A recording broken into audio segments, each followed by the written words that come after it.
Hello viewers, how are you? Hope you are very well.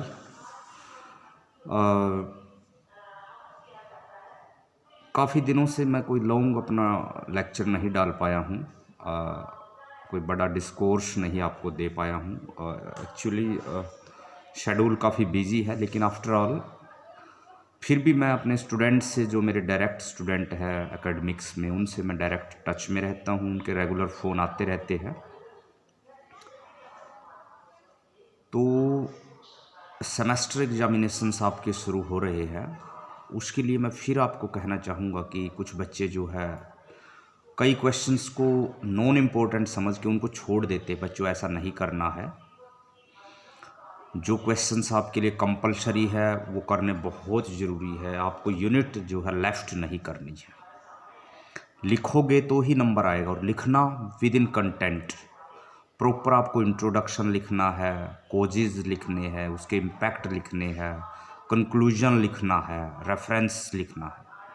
मतलब आपको उसके according सोच, मतलब एक प्रॉपर फॉर्मेट आपको बनाना है। एक परफेक्ट फॉर्मेट होना चाहिए। आपकी drafting of answer writing must be very visible, very clear होनी चाहिए। क्लैरिटी ऑफ थॉट्स होना चाहिए, क्लैरिटी ऑफ कॉन्सेप्ट्स होना चाहिए। और जो भी कुछ आप लिखो उसका एक दायरा होना चाहिए कि मैं ये मॉडर्न इंडिया सा क्वेश्चन है, या मेडिवल इंडिया का क्वेश्चन है, या एंशियंट इंडिया का है, या वर्ल्ड हिस्ट्री का है। जो भी है उसको लिखने का एक आपका नज़रिया पता लगना चाहिए। क्योंकि जो इवेलुएटर होता है उसके सामने आप डायरेक्ट और इनडायरेक्ट, ऐसा नहीं कि आप उसके सामने पेश होते हो, लेकिन आपके लफ्ज़ों से, आपके शब्दों से, आपकी वे ऑफ जो प्रेजेंटेशन है, उससे वो नोट करता है कि आपके पास कितना सोर्स ऑफ इंफॉर्मेशन है, कितना सोर्स ऑफ डाटा आपके पास है, कितना सोर्स ऑफ नॉलेज है, और उसको कितना विजडम के माध्यम से आपने उन चीज़ों को मैनिपुलेट किया है, मैनेज किया है। Organisation of fact and organisation of जो कॉन्सेप्ट है उसको कैसे आपने उसमें मैनेज किया है। तो ये चीज़ें आपको ध्यान रखनी है। और जहाँ तक बात है कि हार्ड कॉपी भेजनी है कि नहीं, या कैसे क्या करना है, वो प्रॉपर कॉलेजेस के जो ग्रुप्स बने हुए हैं कंसर्न क्लासेस की, उसमें प्रॉपर आपको सारी इन्फॉर्मेशन भेजी जा रही। फिर भी अगर कोई टेक्निकल अगर आपको आता है तो आप कॉलेज के क्लैरिकल स्टाफ से ज़रूर कंसर्न करो, और जो कंसर्न टीचर है उनसे ज़रूर कांटेक्ट में रहो, है ना। तो ये बहुत ज़रूरी है। जहाँ तक बात है कि बीए थर्ड सेमेस्टर के स्टूडेंट्स, उनका जो पेपर मैं टीच कर रहा था वो मॉडर्न इंडिया था।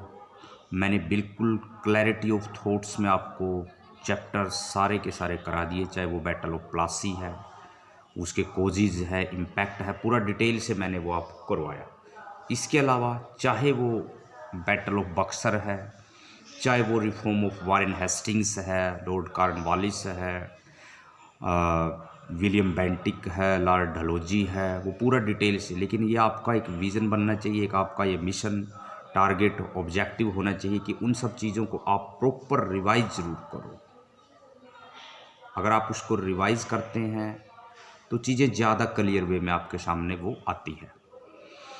तो यही मैं आपको विशेष रूप से कहना चाह रहा था, और इसमें मैं फिर दोबारा से आपको एक बार कहना चाह रहा हूँ कि आपको क्वेश्चन कोई मिस नहीं करना है।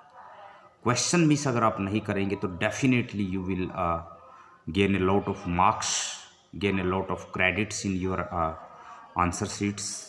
So you should maintain and you should manage the proper writing skills, proper interpersonal communication skills, and proper आपको कॉन्फिडेंस के मेंटेन करके रहना है, सेल्फ डिटर्मिनेशन करके रहना है, और अपने आप को पूरा एकदम फुली कॉन्फिडेंस मोटिवेटेड रहना है।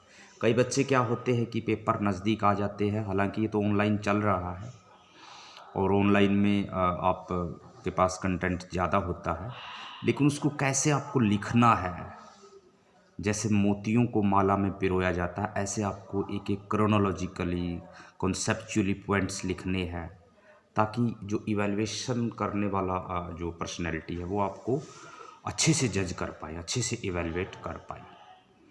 तो यही मेरी आपकी आज आपके लिए ये थी इसके बाद एक छोटी सी टॉक मैं rise and growth of nationalism पे देना चाहूँगा, तो वो नेक्स्ट स्लाइड में मैं देने जा रहा हूँ। Thank you very much.